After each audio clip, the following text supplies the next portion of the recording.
Okay, welcome back, and sorry for that.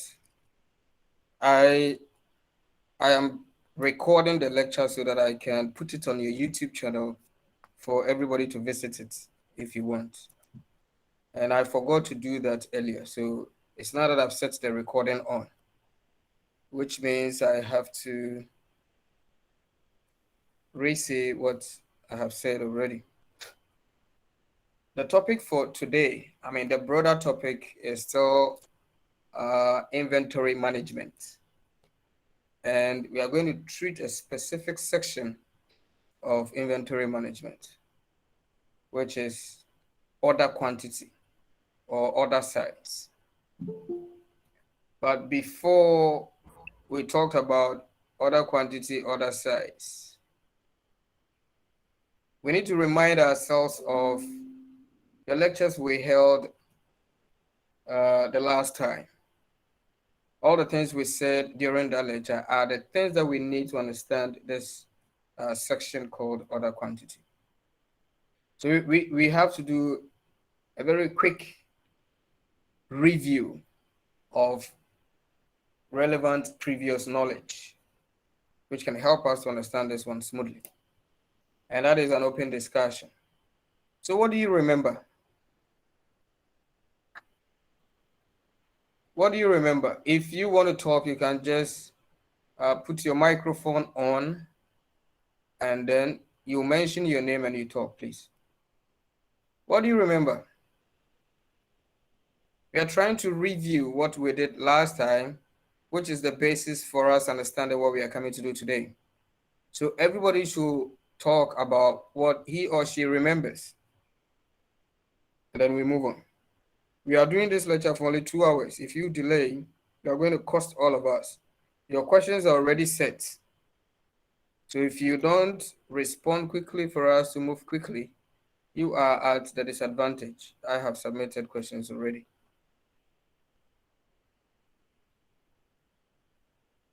What do you remember?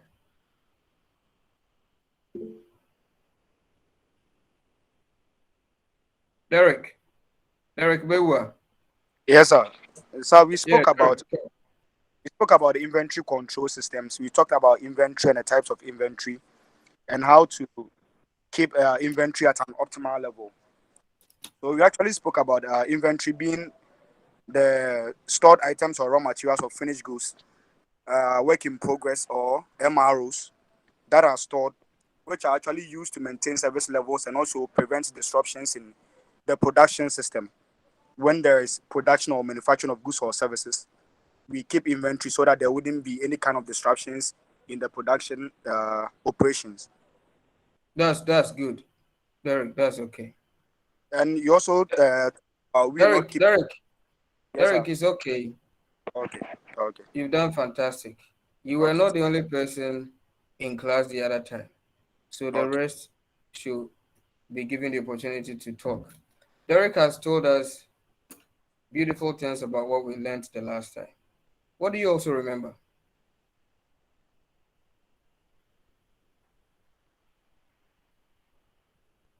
What do you remember? You don't remember anything. Okay. So this is how we're going to do it. You'll be forced to talk. Abena Techi, are you in class? Abena, okay, absent. Tell her she didn't come to class. Abena, if you're in class, talk and let me know you are in class. Sir, please, I'm in class. Okay, so Abena, talk. What do you remember? Okay, so I remember formulas we wrote in class about like reorder level, which is Okay, maximum usage times, maximum lead time, and also minimum level, which is reorder level minus average usage times, average lead time. okay, that's good. Okay, that's good. And you remember we also talked about, Abner, you can put your microphone off. We also talked about cost of inventory, total cost of dealing with inventory. What did we talk about the total cost of dealing with inventory? What did we talk about that concept? You can open your microphone and mention your name and talk. What did we say about the total cost of dealing with inventory? It was, in fact, the central idea of all the things under inventory management, managing to reduce the costs associated with inventory. What did we say about the costs associated with inventory? Caleb Quay. Caleb Quay.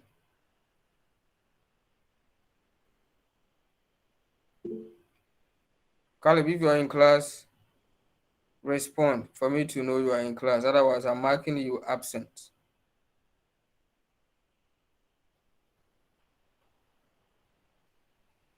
Derek Wewa. Okay, Derek just spoke. Derek, sorry. Let me give the chance to Dora. Dora Ayaba. Dora, if you're in class, respond. And I know you are in class. Dora.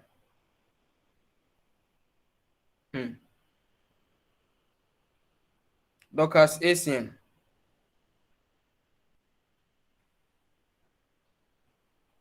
Dorcas Asian. Sir.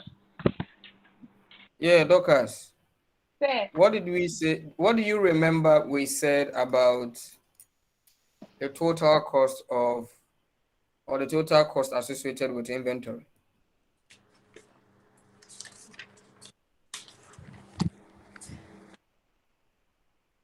Anything you remember we said about that concept? That's what we need for now.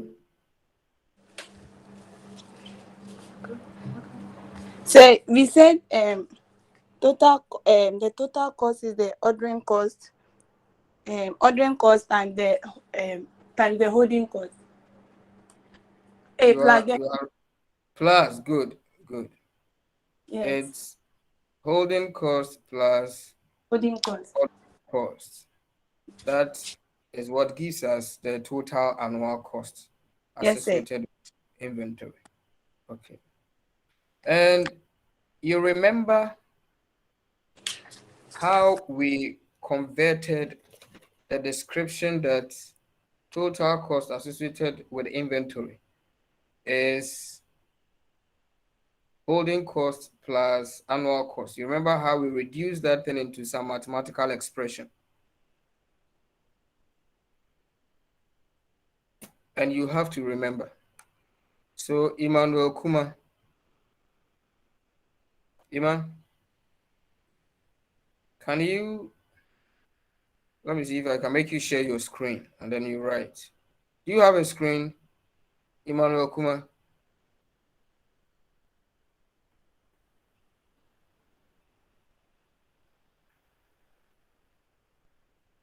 Okay, don't worry. So that's good review. So let's see. Based on that thing that we have done so far, those relevant previous knowledge that we have brought forth now, that's what we need as the basis to understand what we are to do today. Order quantity. How do we determine the order quantity? Remember, we said that we cannot just say, okay, I want to order this quantity. Oh, supplier, you know what? Bring me 20, bring me 1,000. No, you don't just say it's like that. If you do it that way, there is no basis for you to know that that quantity is helping you in managing the total cost associated with inventory. You cannot know how that quantity is helping you reduce your costs as a business so that you can compete well. You wouldn't know. So we are learning these tools as the basis to determine these figures or quantities that we cannot just guess them. So the quantity that we have to order should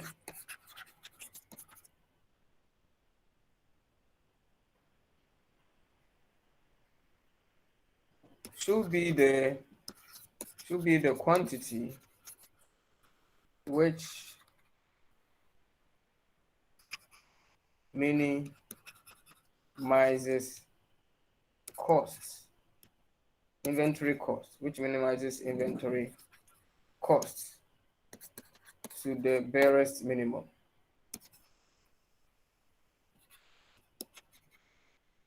This is the central idea.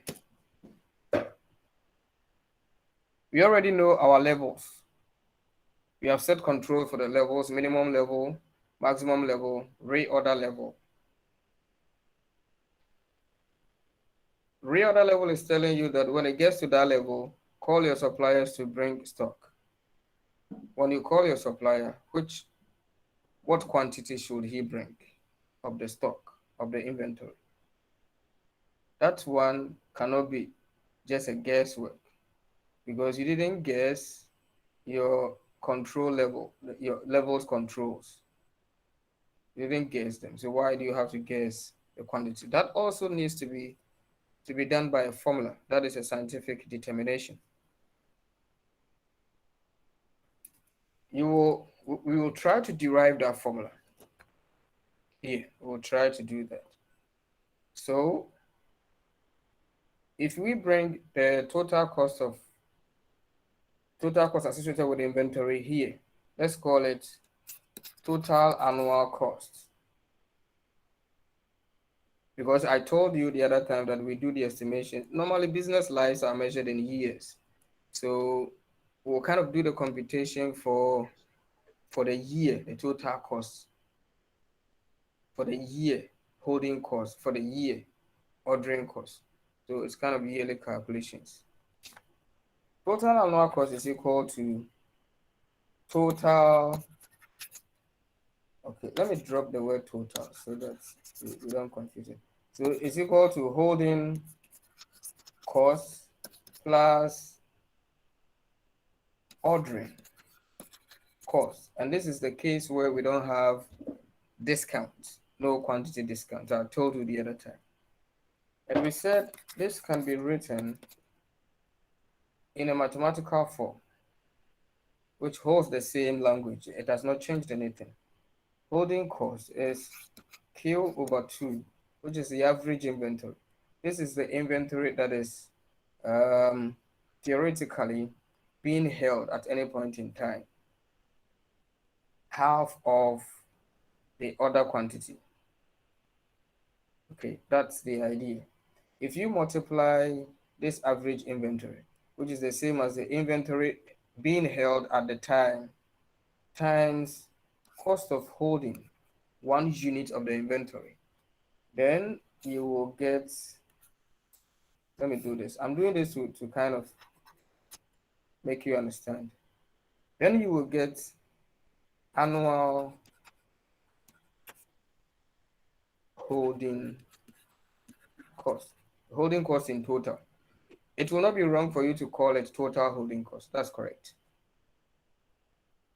So remember, it is this holding cost, this textual expression holding cost, which we have reduced into this mathematical expression. Nothing has changed. It's just that we are now beginning to speak in tongues. So Q over 2 times CH is the same as holding cost, annual holding cost, because I said we normally do the computation yearly. That's how we measure business performance. Plus, and you remember this one, we did it previously. Ordering cost, annual ordering cost, or the total ordering cost. It is the number of times you will order in the year multiplied by a cost per order. And the number of times you will order is the annual demand divided by the order quantity, D over Q, multiplied by cost per one order. And this is the mathematical expression for annual ordering cost. Annual ordering cost. So once you know this model, let's see this. Let me use this different color. You see this Q. This is the variable of interest. In fact, these other variables, this is constant, this is constant, this is also constant, and you know 2 is automatically constant. So the only variable in this expression is the Q. And before I forget, let's go through, you already have the book, so you should have even gone through the notes. Let's take the opportunity, because that will help us to understand what we are doing, to read on the assumptions underpinning the EOQ modeling. Okay, so that's the assumption why those other things are constant, except only the Q. Assumption number 1, there is a known and constant holding cost. There's a known and a constant holding cost per unit. That's what it is. We are assuming that a company can determine the cost of holding 1 unit of the item in the warehouse. If that cannot be done, then this model fails. It's a model, so it operates on assumptions. You need to understand the assumption. The second one, there is a known and constant ordering cost. That's why you have CO. So when I told you that these things are constants, CO is what we just said. Let me choose a different one. CO, cost per order. These are the ones I've just read the assumptions. And this one. They say the assumption is saying they are known and they are constant. So I'm not wrong if I say this is constant, this is constant. So the only variable is the Q. Let's go and read to complete the assumptions. The rate of demand, this is the annual demand anyway. The rate of demand is known and constant. And now you also understand why the D is constant and why it is only Q, which is a variable. If we have this basic understanding, then we can understand why we can employ a mathematical tool called differentiation.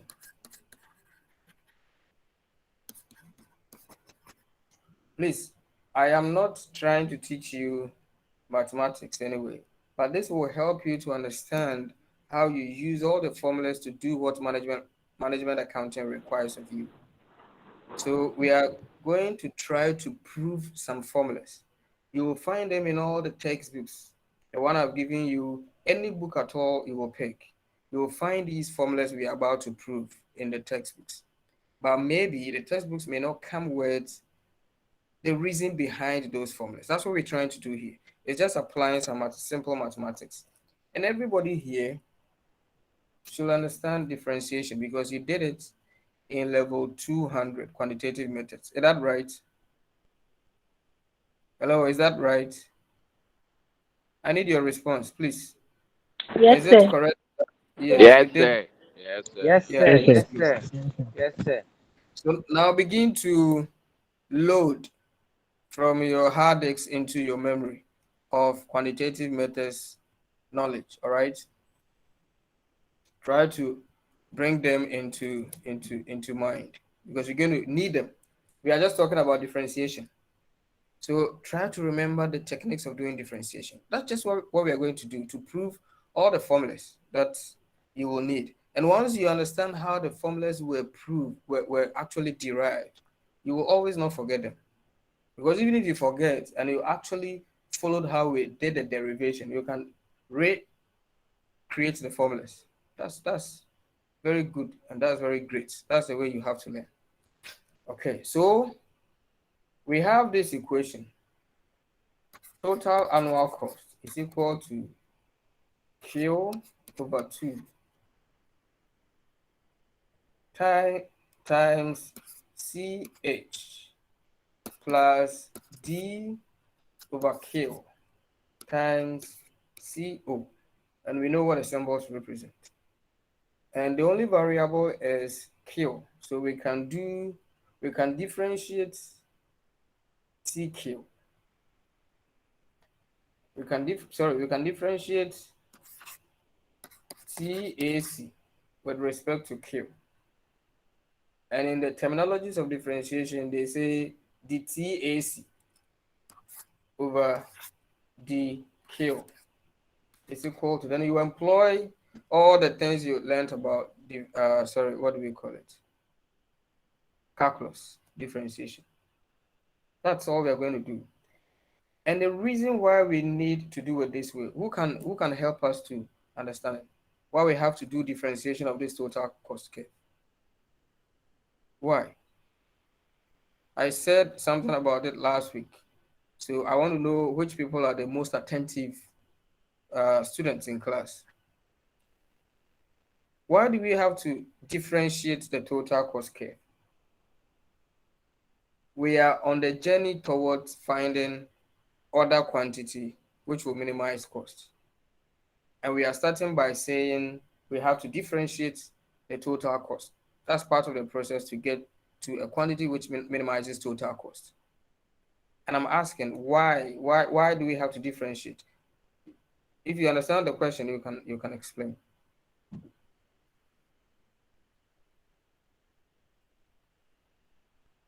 Two marks, please. 2 marks available. Nobody wants 2 marks.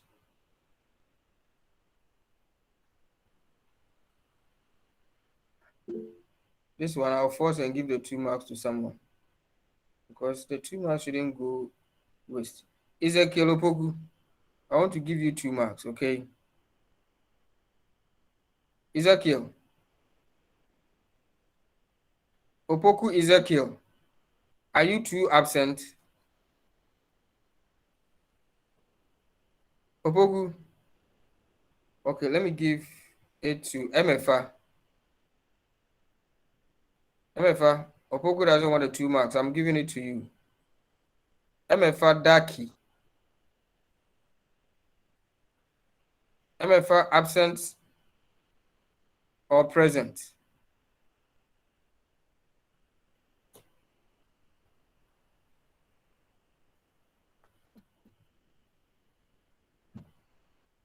Godwin Ni Jan. Sir. Yeah, Godwin. Please speak. Godwin, speak. Sir, please, the question again. The question is, hey, are you sleeping? No, sir. Move. The question is that we have established. Oh, can you do something about your microphone for us? The network is A lot of background interference. Okay. Okay. The question is this. You remember we have already established that the order quantity that we should tell the supplier to bring, we can't guess it. So we are in the process of coming up with a formula, just like we did for all the levels, minimum level, maximum level, and the rest. We want to come up with a formula which will produce the Q, the quantity that we should tell the supplier to bring, which is the quantity which minimizes costs the most. That's the idea. So the journey towards finding that cost minimizing Q starts with stating your total annual costs associated with inventory. Total annual costs associated with inventory. Stating that formula. And that's what we just did. This one. This is the formula. And everybody understands the formula because we have the textual explanation. I have put them down, tried to connect all of them for you to see how the parts connect. Okay, After, sir. after setting your formula, then we are saying you have to go to differentiation. Go to Mr. Differentiation and invite him to come and do something about the formula. In other words, you differentiate this formula. And I'm asking, why do we have to differentiate the formula? Why didn't we integrate the formula? Why didn't we do all the mathematical things that the people do to it, but we are doing differentiation to it? This requires your Okay. knowledge of differentiation and what we are doing.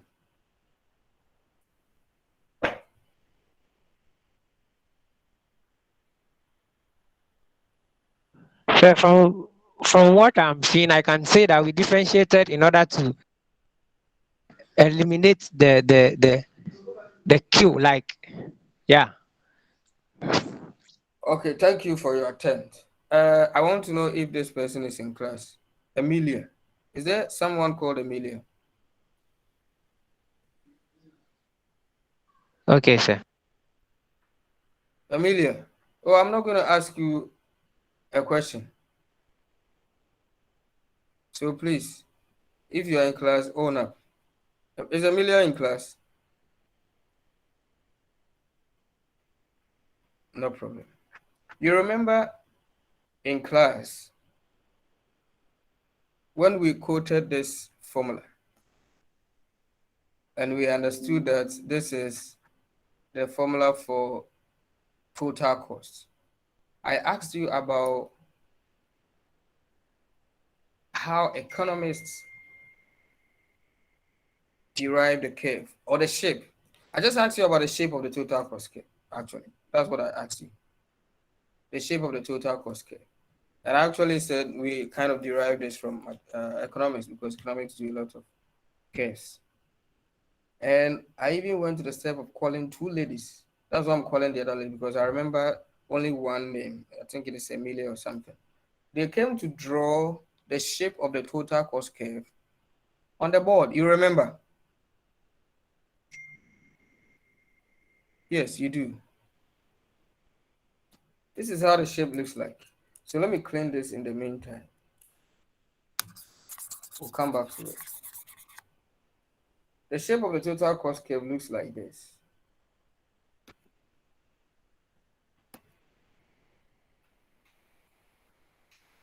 Okay. Total cost curve. So the curve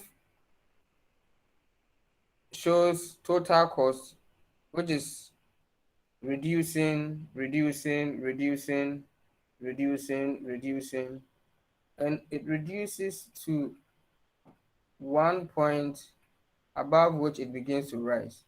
So this is the most minimum. And beyond that point, the total cost figures begins to rise. So it is lowering, and beyond this point, it is rising. So this is the turning point. And these are some specific terms you learned inside differentiation. Turning point. For cost, you can only have a turning point. You can have a minimum turning point because it is at a minimum. Some curves may have this. So this may be maximum turning point. So minimum turning point, maximum turning point. I'm just trying to remind you of some of your differentiation stuff. So and you remember if you want to find the turning point of a curve, turning point of a curve, we use the idea of differentiation. And then we say that at turning point, dy dx is equal to 0. You see, that's the mathematics about it and how we can employ it to do what we want to do in business. So minimum turning point. If you can find here, so this will be on an axis, and we can trace this to the quantity axis. Then that becomes the economic order quantity, the quantity that minimizes cost the most. So the breaking down of the formula up to where we're able to find this Q becomes the model that we can always employ to predict the Q or to find the Q. And that's why you find those formulas fixed in textbooks. They came from this reasoning. They came from this reasoning. So that's why we have to differentiate, because when we want to find the turning point of a curve, and total cost is also is a curve like this, we have to use differentiation to do that. Okay, now so let's go back to the differentiation. Yeah. So you have to differentiate this. You have to do the TAC over the Q. Yes. You have to do that. You have to do all the algorithm to find that. But mostly before you start the differentiation itself, you have to look at the equation and see if you have to rearrange it to kind of make the differentiation smooth. Okay. So we can rearrange this equation so that when we are differentiating, it will be smooth. This TAC, which is this expression, can be rewritten as 1 over 2 CHQ. And you understand why? Multiplication is commutative. That's why if I bring CH before Q or Q before CH, it doesn't really matter. 1 times 2 is the same as 2 times 1. Okay. So we can convert this into this. It's just another way of writing it, so they are the same. Plus, this one can also give us 1 over Q DCO. Yes. This is what this one can also be rewritten as.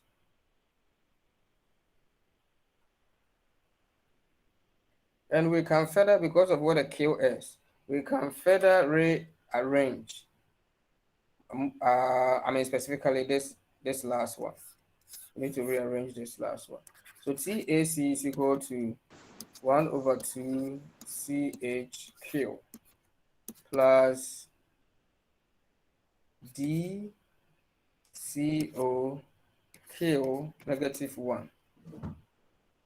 Please, if you don't understand anything about the derivations I'm doing, actually this up to this point, I'm only trying to rewrite the equations. Who doesn't understand something about what I'm doing?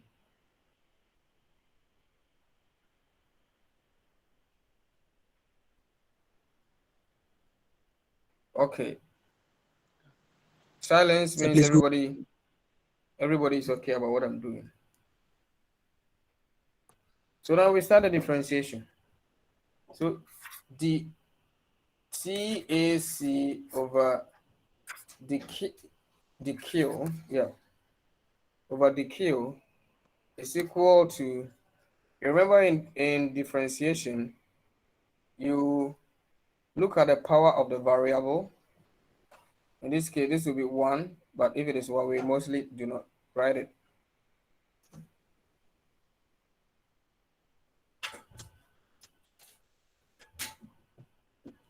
So actually, here is 1. The principle is that I take this power of the variable multiplied by the coefficient. In this case, 1 over 2. And I also come and subtract 1 from the power. So that's the principle. I don't really understand why the principle should be like that. So don't ask me about why do you have to minus? Go and ask your quantitative lecturer. So that's how we do it. So when we are differentiating, this will be 1 times half, which is the same half, CH. But we will do Q, 1 is already here, minus 1. Okay, so we have differentiated the first term. Plus, this one, this is the power of the variable, negative 1. So multiply negative 1 by the coefficient. Coefficient here will be 1. So when we multiply negative 1 by 1, we get negative 1. So we get negative d. If you like, you can write a 1d, but we normally don't write the 1. Negative d c o. Kill. This negative 1 is already here. Minus 1.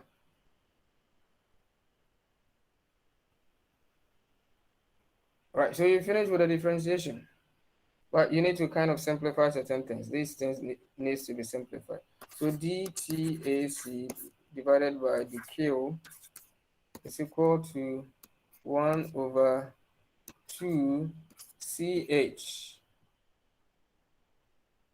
CH because, okay, let me just go ahead. So CH Q raised to 0, because this is 1 minus 1, plus, or we can even forget about the plus. So minus negative DCO Q raised to negative 2.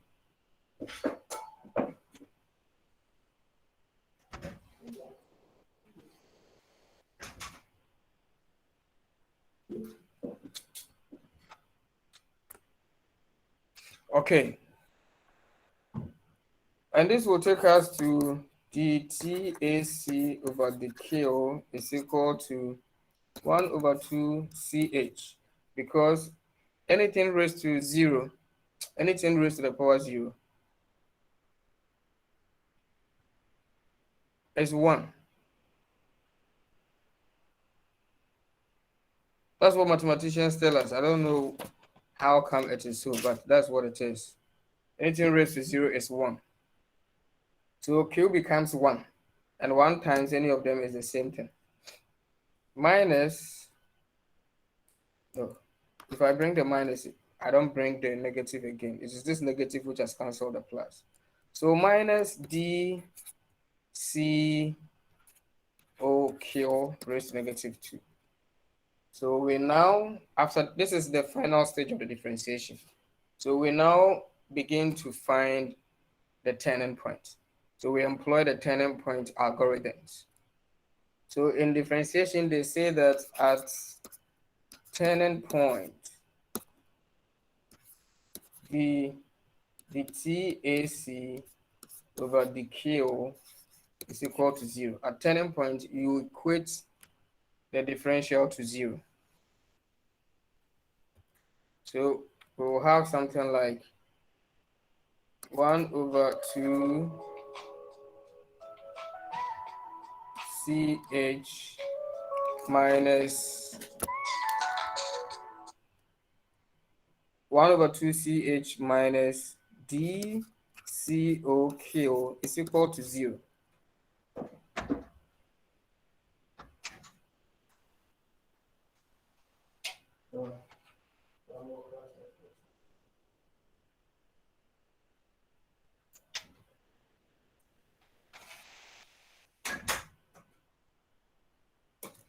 Sorry for the short break. So this is what the expression will come to be. Who has a problem up to this point? Let me know of it and address it before we move forward.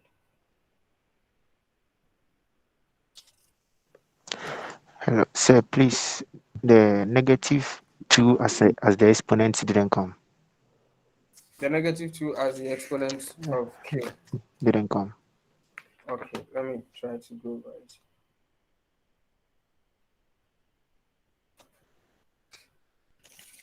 it. In mathematics, okay, I think it starts from here. Should I start the explanation from here? Please, what's your name? The one who just asked the question. Sir Simon. Simon, are you comfortable if I start the explanation from here?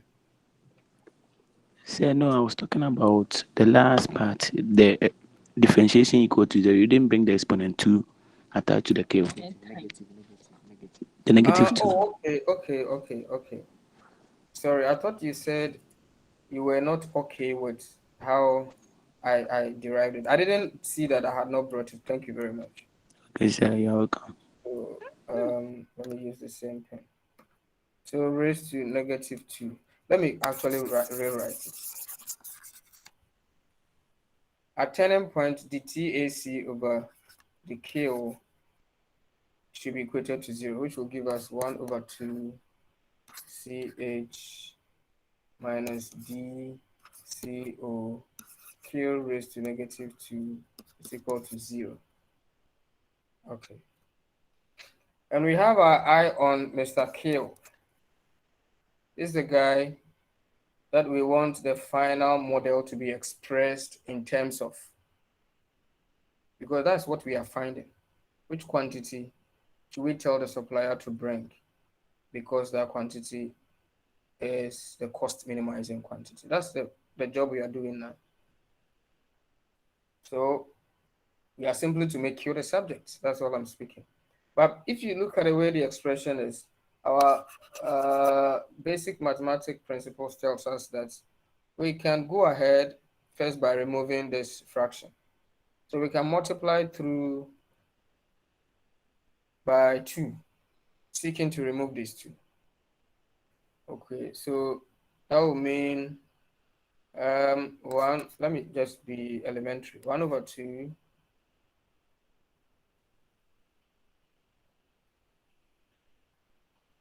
this 1 over 2 actually can be written as CH over 2.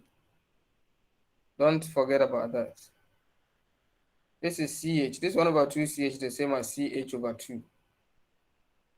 So CH over 2 times 2. We are multiplying through the 2. Minus DCO KO raised to negative 2 times 2.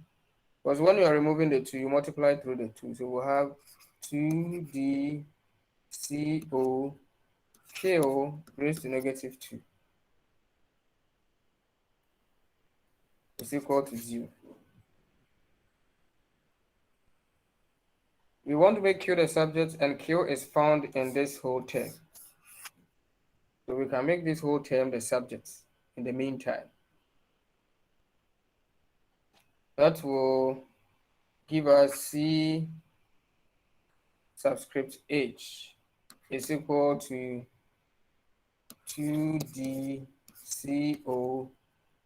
Q raised to negative 2. I hope we are all following. Then if we want to make Q the subject, at least we can have some things attached to Q. We can remove them from Q, and then we are getting closer to making Q only the subject.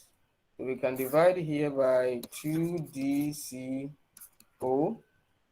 here also by 2DCO. This takes this off, this takes this off.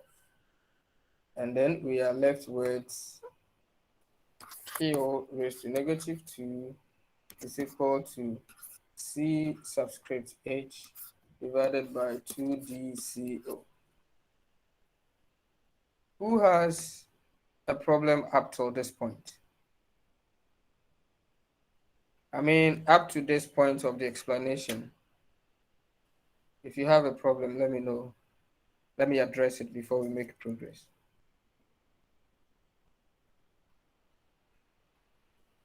Okay. But we said it is Q we are finding. We are not finding Q raised to negative 2. So how do we take the negative 2 off and have Q? So we have to employ some mathematics. So we can rewrite, this is the same as 1 over Q raised to 2. Q raised to negative 2 is the same as this. It's equal to, I'm just rewriting the same thing. I'm not doing anything, I'm rewriting. C subscript H divided by 2DCO. Because I'm trying to do it this way because the negative thing is normally difficult in mathematics to do, the power negative. So if I can rewrite and manage the equation to get Q raised to 2 which is a positive value, I can take square root of it to cancel the power 2 so that I can make Q the subject. So that's why I'm rewriting it. And when I do it like this, I can progress by saying do cross multiplication, which will mean 1 times this and Q times this. So I'll get CHQ2 multiplying this and this is equal to 2 DCO, because 1 times anything is that 10 itself.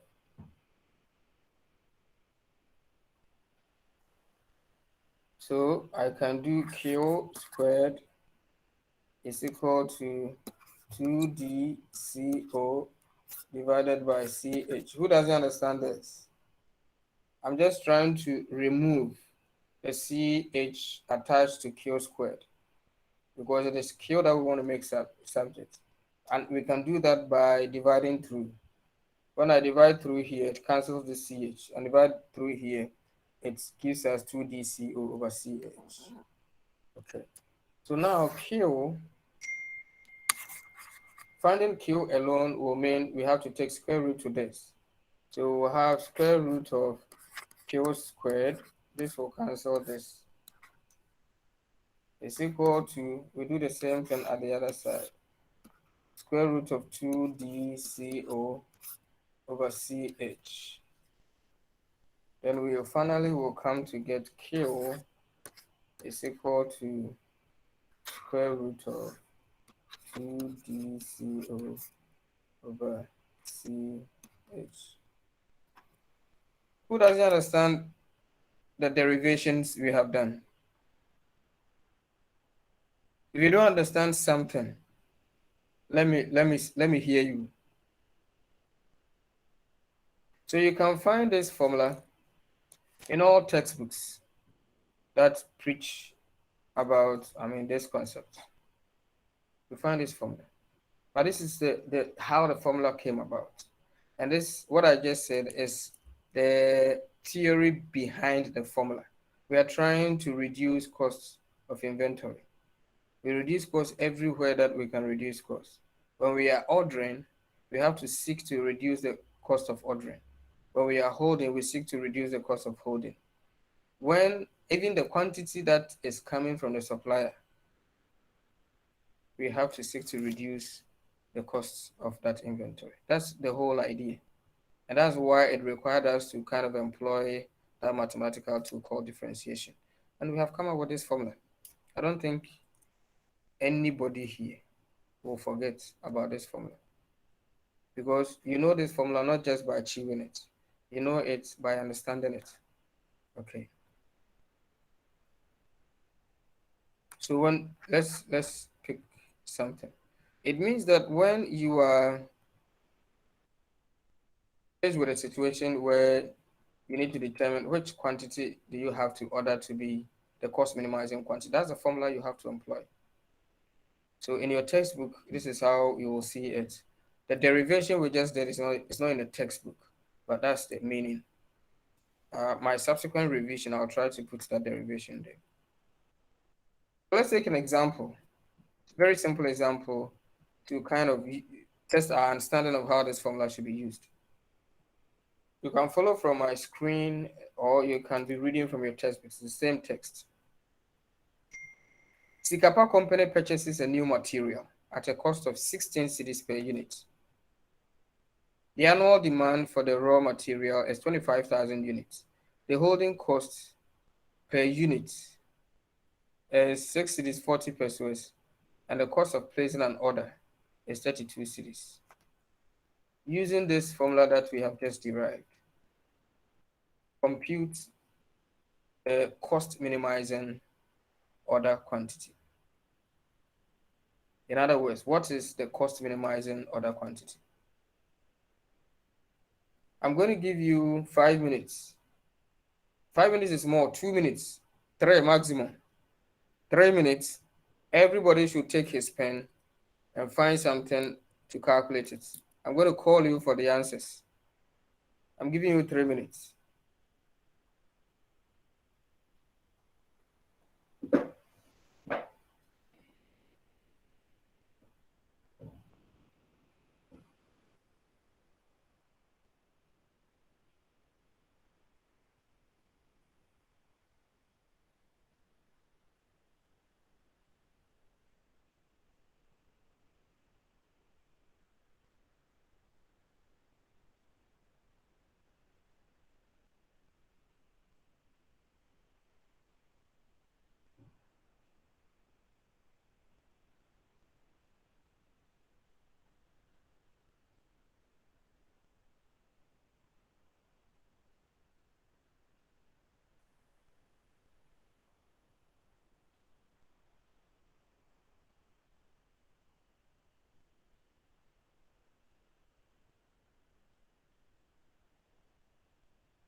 Okay, 3 minutes is almost up.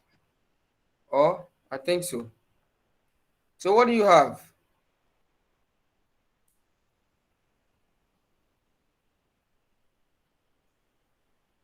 Rhoda. Rhoda Ba. Rhoda.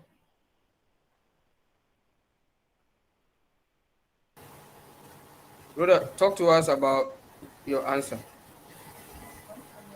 So the answer is 500 units. 500 units. Okay. So what does that 500 units, what does it communicate? Rhoda, if you can speak to us about it. So it What is it enables the communicating? company to minimize total cost. Rhoda, I didn't hear you well, please.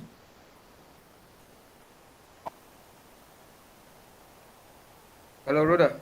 If you can come again. I said it will enable the company to minimize total cost. It will enable the company to It minimize means total that cost. this is what the company should tell the supplier to bring. When it calls the supplier for the supplier to bring goods, this should always be the quantity that the supplier should bring, if the company should be minimizing cost. That's the meaning.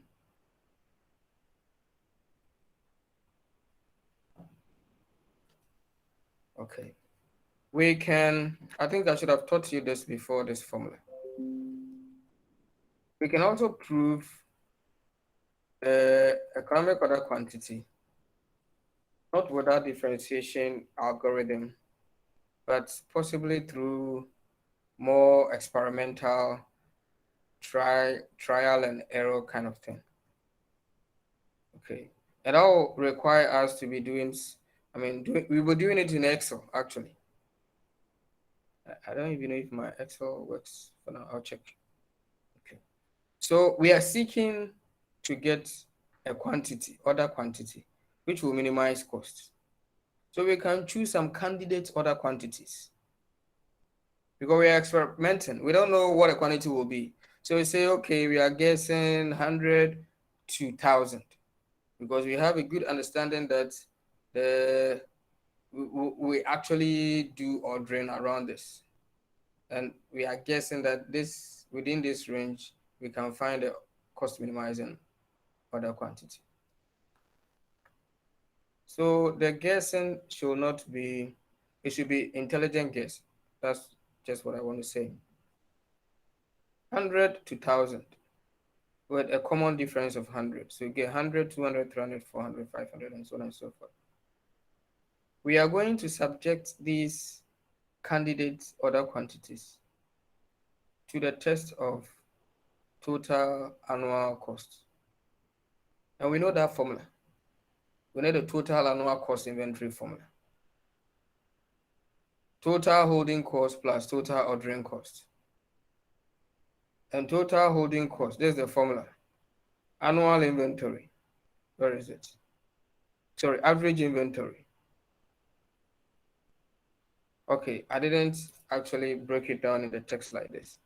So number of orders, this is average inventory. So you can use your Excel to generate average inventory, which is Q over 2. So this is the Q over 2. It will generate all the average inventory, which this is what you will multiply your cost of holding 1 unit by to get your total holding cost. You also need to compute your number of orders, which you multiply by cost per order to generate your annual ordering costs. So you have the two, you add them. When you add them to get your total cost, you study the behavior of the total cost. They will be mimicking the shape that we drew. So you can see 8, 3, 2, 0. Then it dropped. So it's a curve that is dropping. It dropped to 4, 6, 4, 0. It dropped further to 3, 6, 2, 7. It dropped further to 3, 2, 8, 0. it drops further to 3,200. Then beyond this 3,200, it begins to rise. 3,200 to 3,253. It rises again, rises again, rises again, rises again. And that is the shape.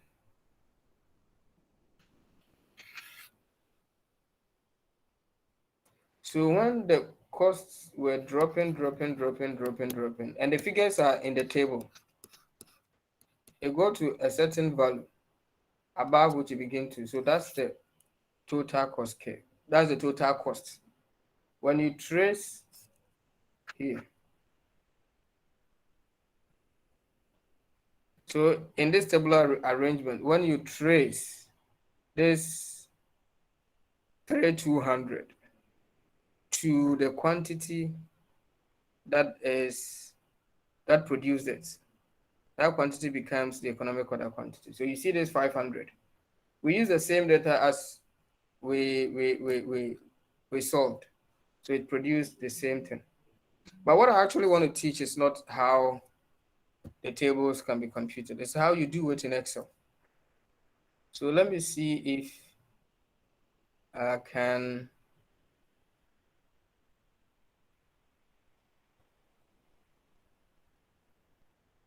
get my Excel working so we can do something. The last time I checked that, I think my license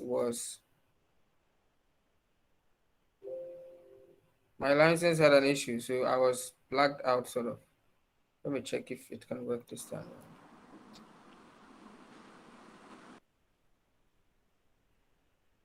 Okay, good. So this is how we model it in Excel. We have order quantity, sorry.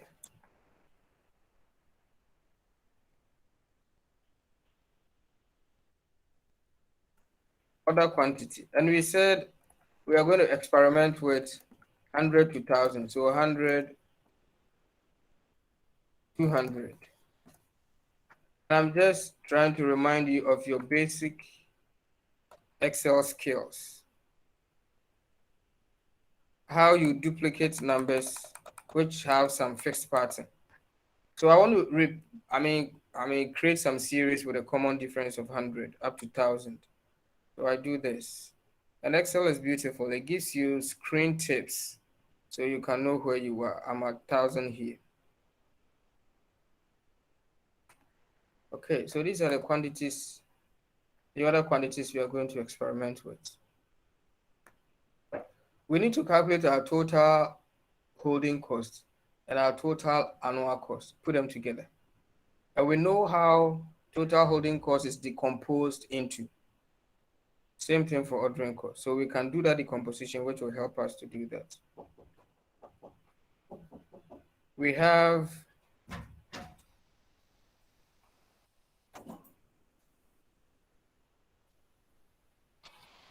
before the holding cost, we need average inventory. Anyway, in modeling, some key variables that you will want to see the effects of their change on the bigger picture, we put them separately from the main output. So I will need cost per order to be here. Cost per order, because I probably want to experiment with that value. If it changes from this value to this, what happens? So I'm putting them as input variables. Cost per order, holding cost per unit.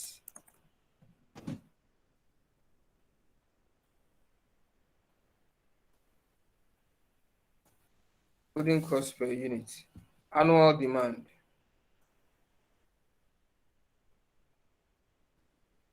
Annual demand. Annual demand was represented as D. Let me do those notifications. This was represented as CH. And this was represented as, sorry. Cost per order was represented as C. sorry, C subscript O. Okay. So these are our key input variables. So I'm going to put the values here. The values are far. This will be here. So don't worry. Let me bring these labels here.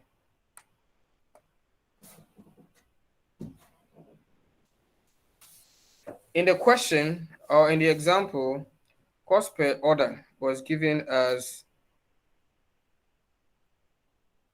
you have the textbook, you can join the discussion and provide me with those values. This is the question we are solving.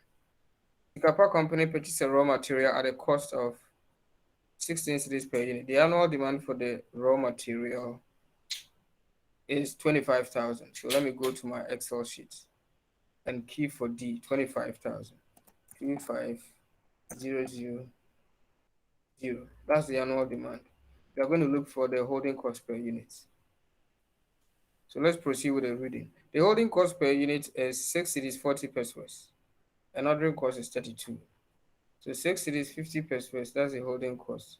6.4.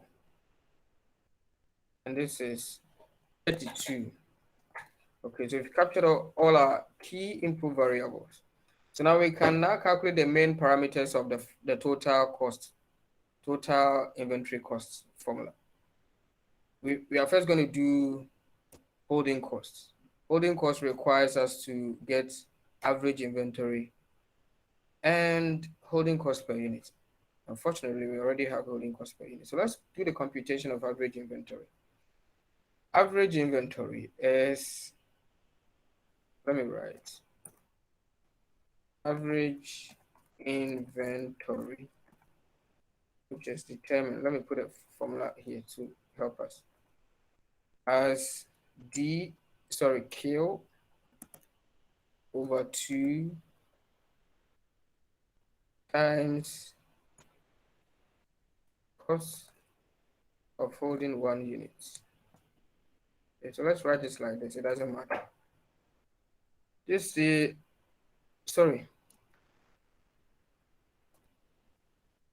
This is the average inventory. When we multiply it by the CH, that will give us the total inventory cost, but we want to break it down first. So this is the average inventory, Q over 2. And we can do Q over 2 for this series. And if you're doing it with Excel, it's quite very interesting.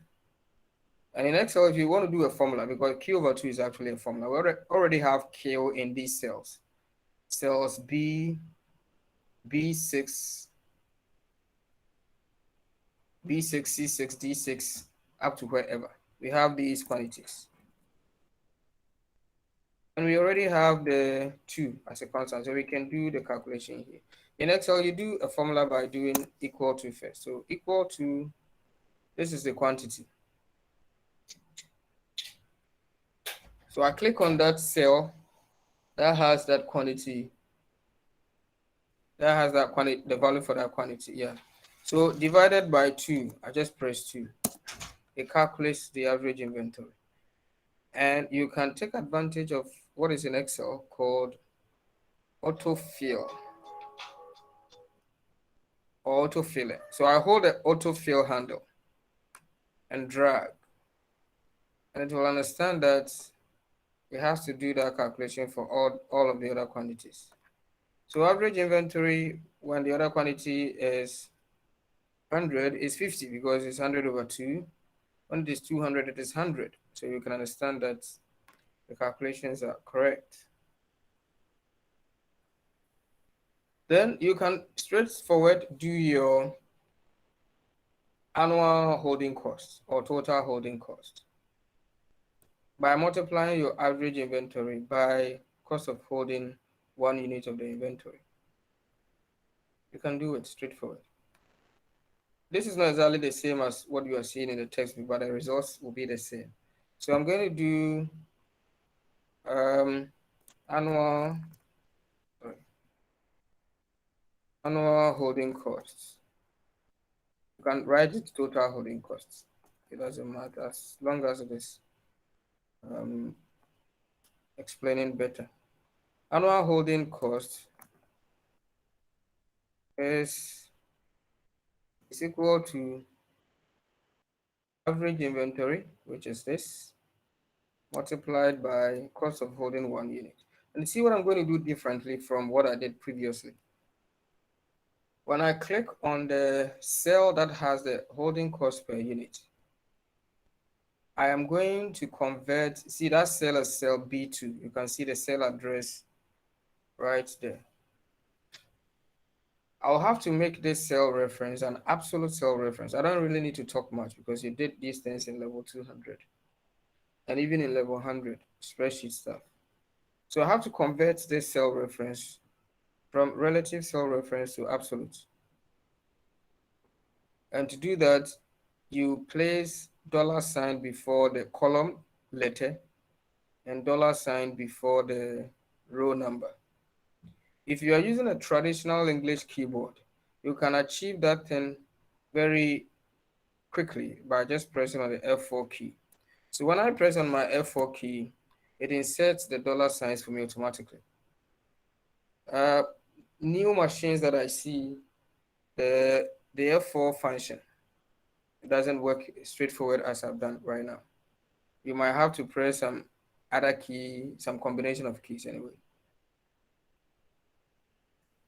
And you know the reason why I have to make this absolute? The reason is that by default, Excel behaves in a relative manner.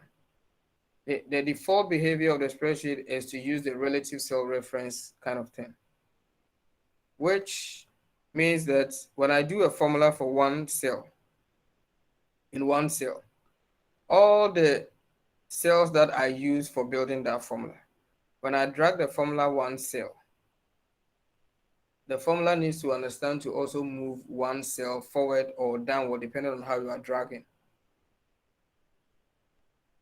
That's the behavior. You can go and just search on relative cell reference, absolute cell reference, and read about it further. I'm not teaching those things, so let's move forward. You do it this way because when you drag, you don't want this cell to move as you drag. Because the default behavior is that when you drag, the cells that you reference into the formula will also have to be dragging in the same direction as you're dragging. But here, it has to stay put for all of them because it's an input that is multiplying all the values. That's why we have done it that way. So we press enter. And once your formula, as you've built into Excel, is correct, you can forget about everything and go and sleep. So let's drag. Okay, so this is our total holding costs. Total holding costs. So we need to come and do our ordering costs, and then we add. I'm just leaving a space intentionally. So what do we require? What are the parameters of the formula for the ordering cost? It is number of orders multiplied by cost of one order. Number of orders. So we need to compute that. I'm going to do that as this.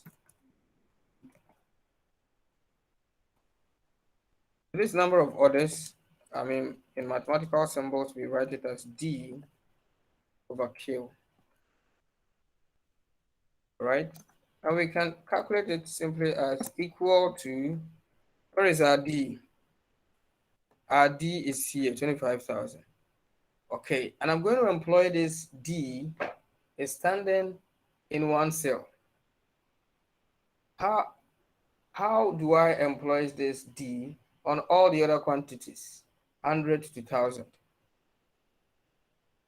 If you have to do it that way, it means that how you're doing the formula should tell the program that the cell address B3, which holds the D, when you are dragging, it shouldn't drag. And that's the meaning of absolute cell reference. So I have to press my F4 key because I'm using a keyboard that supports that. Before I multiply by 4 times, sorry, it's divided by Q, and this is Q. This is the Q series, 100, 200, 300, and so on and so forth. So I press on Q. When I drag, I want the Q to move. I want the cells, the formula to be picking the cells relatively, not absolutely. That's why we didn't lock the B6 cell. You should understand this from level 100. Okay, so this is the number of orders you will do in the year if you should order in quantities of 100 to exhaust 25,000. And this is basic mathematics. The other time in class, we proved this. Everybody should be okay. Once the formula is correct, we can just drag across the remaining series. And this is what we have. So let me try to actually convert them to, we're talking about number of orders, so points will not communicate much meaning. So to the nearest whole number. Okay.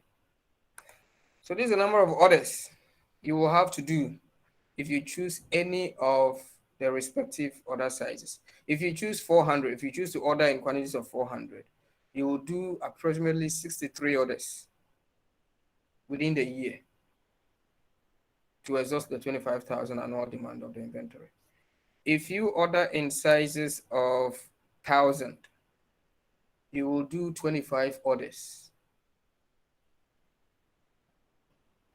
to exhaust the quantity 25,000. You should understand it from this practical perspective, because that will be the nature of the question. If you go and choose something, you will vomit, I tell you. So once we know the number of orders, we multiply the number of orders by the cost per order, and we have the annual ordering cost. So we are not doing that. Annual ordering cost, sorry,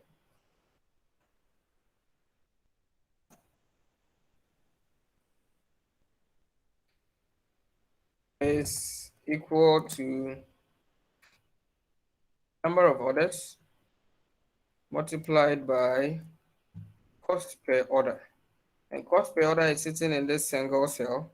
It means when we reference it, we have to reference it absolutely. So I'm going to press my F4 key, press enter to complete the formula. So this is the annual holding cost if you order in quantities of 100, this annual ordering cost, not holding cost. Annual ordering cost if you order in quantities of 100 at cost per order of 32. Let's drag to fill the remaining series. So we drag up to 1,000. And like I did previously, let me try to let's reduce them to the nearest whole number. That will be okay. Yeah. So it's the annual ordering cost. If we add it to the annual holding cost, then we get a total annual cost of inventory.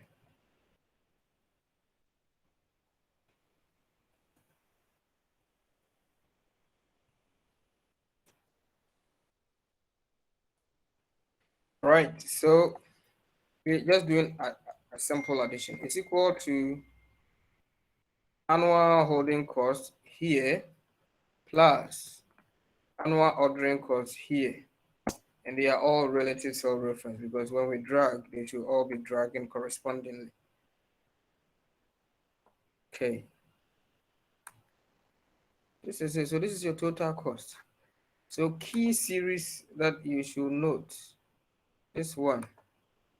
Let me bolden it. Total annual cost of inventory.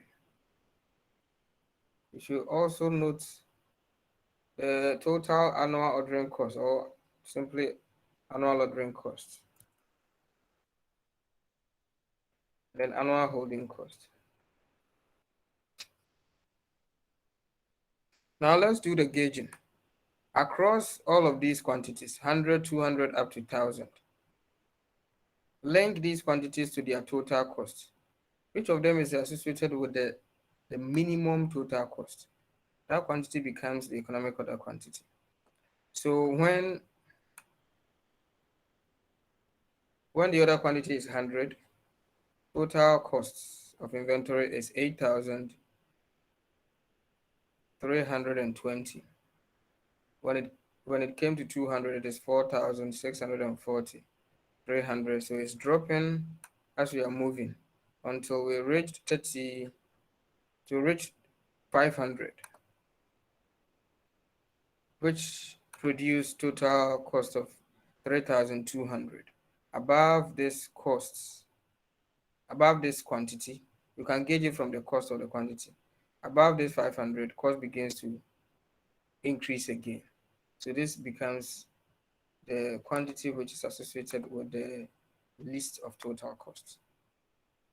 And it will produce the same as the formula did. And I can examine you in any of these two ways. You have to learn all of them. And you have to learn it this Excel wise. Any questions so far? Question? Sir, Yes, madam. please, can you start from the annual ordering cost again? I don't get that part. Madam, what's the name? Lavia. Barbara. Lavia. Okay, Lavia. Annual ordering cost, right? Yes, please. Lavia, do you understand that number of orders is equal to D over Q? Do you understand this?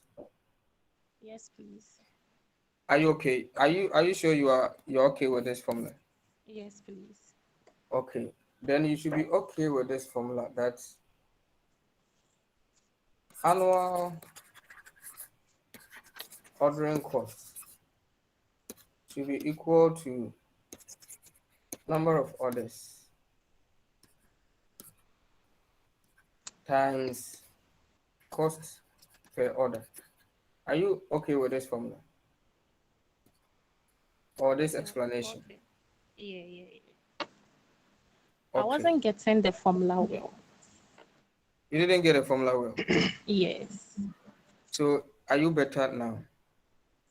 Yes. Or it is just this current one that you are not getting well? I got lost at that place. Yeah. That's the annual Okay, ordering I cost. understand that you got lost. And I'm saying that what I have said now, are you okay? The explanation I'm trying to Yes. give now, are you okay? Yes, please.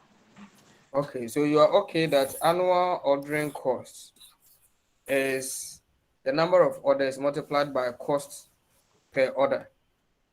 Yes. Okay, so this is what we simply, in mathematics, we are lazy. We like to speak in tongues, actually write in symbols. So this is what we are saying. The number of orders is D over Q multiplied by cost per order, CO, or C subscript O. This is a symbol for cost per order. And this whole D over Q is the symbol for number of orders. Lavia, are you okay now? Yes, please. Okay, so when we go to our spreadsheet, you will see that this is the formula we did. Okay.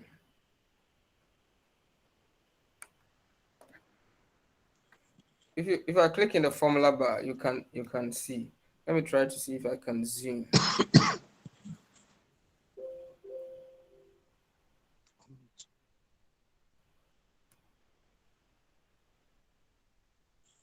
Okay, I think this is the best I can do. When I click on annual ordering costs,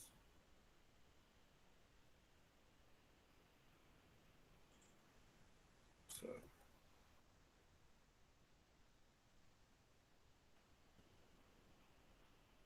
and I click inside the formula bar, you will see that it was this D over Q times CH. You see the formula is picking this cell, so it's coloring the cell. Cell B10 is here. Cell B10. which is the number of orders. You can see D over Q. We have already computed the number of orders. Multiplied by the cost per order. That was captured in cell B1. And we said this one should be absolute cell reference. So it's the same as the explanation I gave you. So this is the value it generated.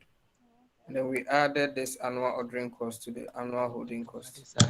We have our total costs for the year. Lavia, I hope it is okay now.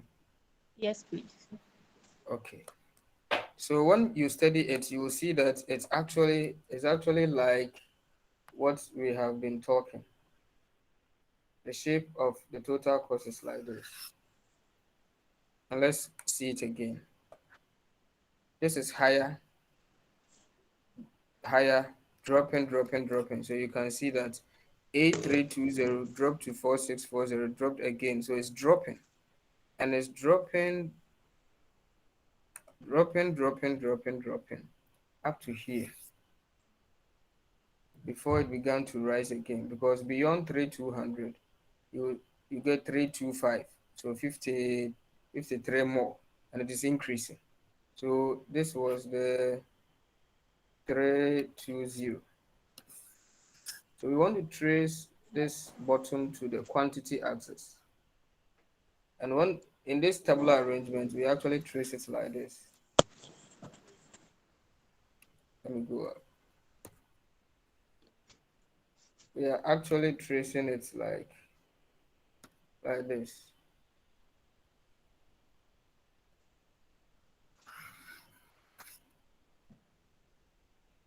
Because our quantities are up.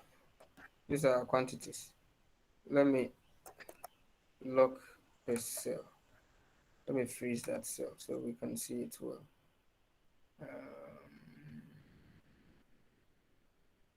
Freeze.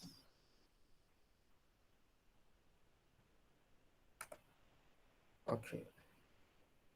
So you can see that these are quantities. It is at quantity 500 that we get the minimum of total cost. That's why we say then this 500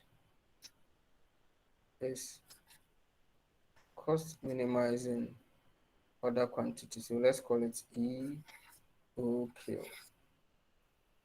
EOQ for economic order quantity. Are you okay? Who has a question?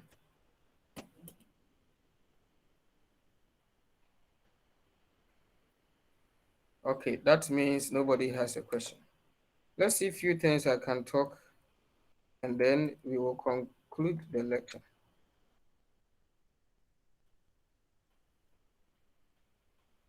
Okay, so graph. We have seen EOQ in mathematical formula form.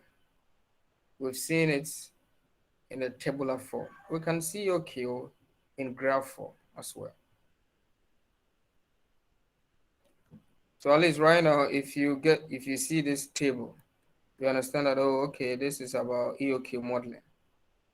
In the same vein, if you see some charts, you should be able to say, okay, oh, this is EOQ chart. And we are going to naturally derive the chart from this data, because any chart you see was derived from a data like what you're seeing now in our spreadsheet, right? It was derived from a data like this. And the basis is from all the theories we have discussed so far, which means that if we have this, our data, we can generate the curves as you can find in any other textbook. Now, you don't even need to read it from textbook. You can derive it from your own machine. So how do we do that? First of all, before we do the chart, let's try to study. It's actually a line chart, because we are saying that all of these series, the annual holding cost behaves in a linear form. Annual holding cost behaves in a linear form total. So in Excel, you just do some line charts. Let's try to see the behavior of the annual holding cost. So we can select the whole of this series. That's the first step in trying to do the charts. We want to see the chart for each of the variables that we want to see. on the chart. So I select that series called annual holding cost. I come to insert. If you are rotten in your Excel, go and actually do something about it. Insert chart. So I come to the chart group. So I'm just going to insert a simple line graph. Simple one. Okay. So this is what it is. It's actually blocking here. So this is the behavior of the annual holding cost. It's a very perfect line, which slopes from left to right. So it is positively sloped, like a supply curve. This is the curve for the annual holding cost. Let's see that for, so let me let me send this one to its own chart. So let me come here, design, move to chart sheet, new chart sheet. Okay, so let me call this tab annual holding cost. So this is the chart. Now let's do for annual ordering cost. So I select a series like I did previously. Go to insert line charts. Okay, so this is the behavior, annual ordering cost. Let me move it into its own chart sheet. Let me call it annual ordering cost. Okay. So you can see it very clearly here. And let's go to the total annual cost of inventory, which is the addition of the two. Okay, so we call for a line chart on this series. Yes, it is also like this.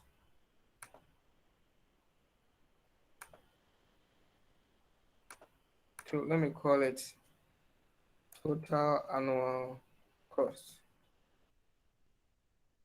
Yes, you can see it clearly here. This is how they behave pictorially.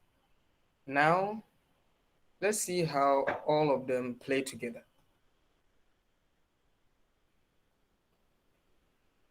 So we are going to select all the series simultaneously, and then we call for the line charts.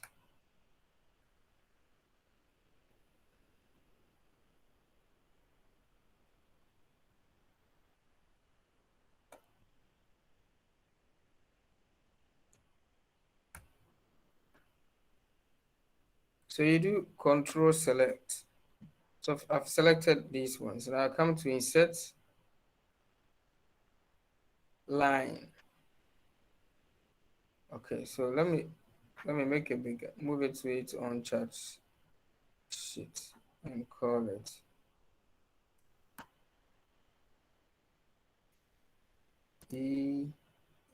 EOQ modeling.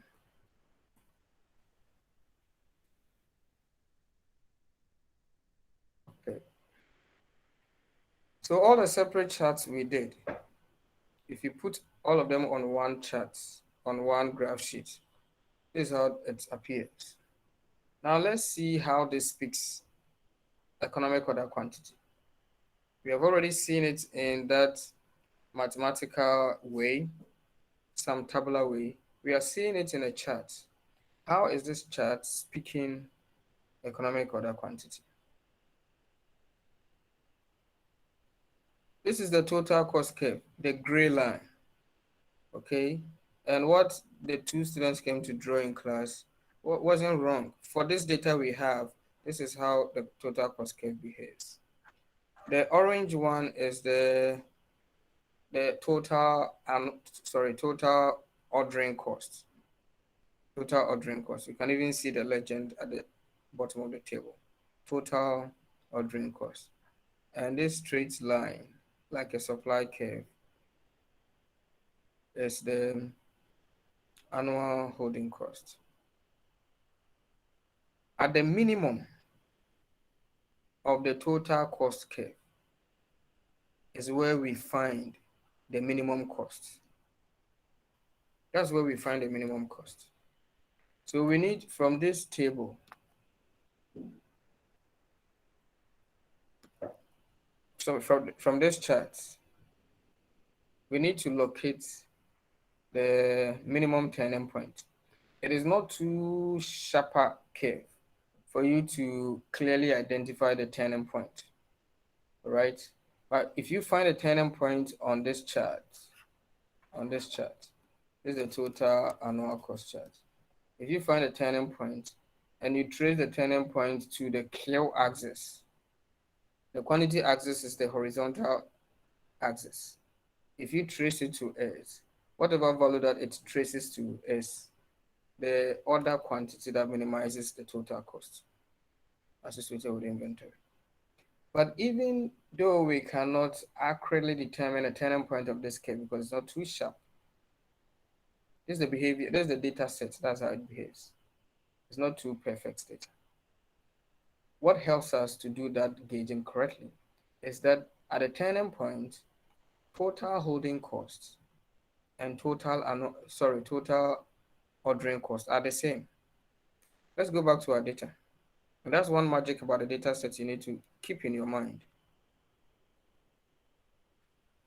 We said this is the minimum of total cost, 3,200 cedis. And that traces to the quantity 500.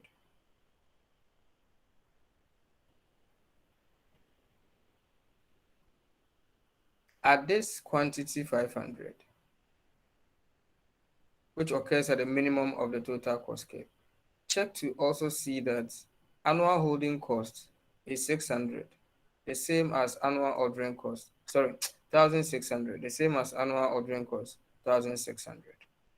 So this is confirmed in the model that at the turning point, you see the annual ordering cost meeting with the annual holding cost. The point of intersection will be 0. That's where the two values are the same. So at this point of intersection, the value of annual ordering cost will be the same as the value of annual holding cost. So in an environment where there are no discount complications, this is how the EOQ modeling show in chart. The minimum of the total cost curve can also be confirmed from the meeting point of the annual holding cost and annual ordering cost. So you can trace it from here. If the total cost is not giving you the perfect location of the minimum point, you can trace it from here. So when we trace, it falls on 5. Remember, you are using a scale of 100, a difference of 100. So you multiply this 5 by 100, and it is 500. And you can trace from this point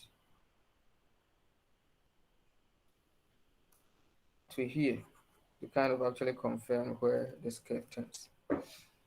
So that's it for now. Any questions? Any questions, please?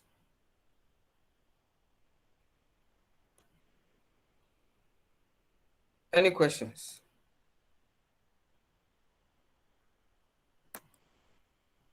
Okay, that means no questions.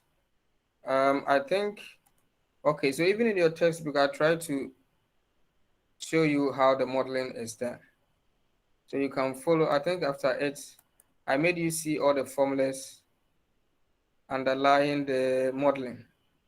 So you can, if you want to learn, you can repeat what is in the test. We try to study how you can generate those things. Okay.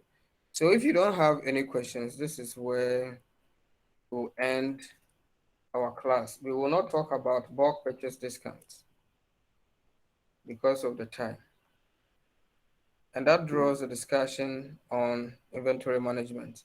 As far as the class is concerned, there may be other things beyond it, but for class purposes, this is where we end it. Our next topic, that will be tomorrow, sorry. Our next topic will be on cost volume profit analysis. You can write it somewhere. I am not going to teach in strict order of the textbook. And also because of the situation, we might not be able to finish the total outline. So I'll teach on the relevant areas that I'll examine. So the next one will be cost volume profits. It is simply written as CVP for cost volume profit analysis. So the fourth topic is cost volume profit analysis or CVP analysis. Go and read about it from the textbook so that you can follow the class to understand. Thank you very much for your attention. Hello, sir. Yeah. Please, would the recorded be posted on anywhere that we can access Oh, recorded but video? I told you of where you can find all videos we do. Or Okay. you were not in class that time. Yeah, I've already subscribed. Please, can you send us the link to this particular video straight away so that when we go we can see Yes, that? I'll do that. I'll do that. Okay, thank you, sir. So the rest who have not subscribed yet is highly in your own interest before you die. Actually, you need information. You need information to learn. So I don't see why you wouldn't simply go for it. So go and do the subscription. Okay, thank you very much. Thank you very much, sir. You do know why?